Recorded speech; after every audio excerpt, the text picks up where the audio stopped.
And a deteriorating global economic outlook may reduce forecasted growth for Australia in the May budget. Joining me live is Shadow Finance Minister Jane Hume. Jane, good to see you. Thanks for joining us this morning. We are waiting, as we heard from Tom, crucial inflation numbers, but Jim Chalmers says conflict in the Middle East, rising, escalating tensions. Do we risk another spike in inflation? And we need to avoid that. So higher prices for longer, is that what we need to start expecting?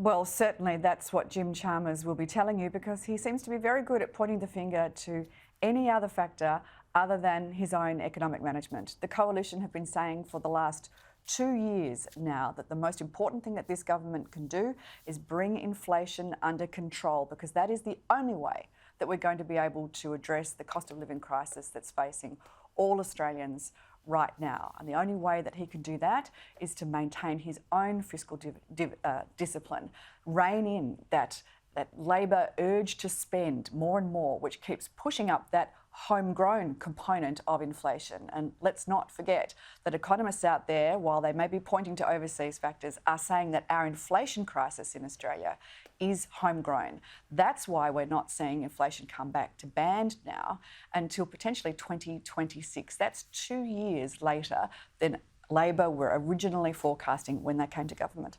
The Age front page says 55% of voters say they would struggle to pay for a major expense because their finances are stretched so thin.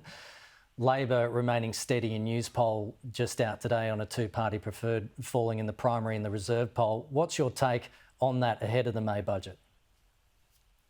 Well, I'm not going to comment on the details of polls. Obviously, the only poll that matters is the one on election day. But what that data is telling us is that the cost of living crisis in Australia is really beginning to bite, and people are now saying, in fact, one of the data points in that Resolve poll was that a quarter of respondents said that the best way that the government could help them is to get inflation and interest rates under control. 1/4 of respondents.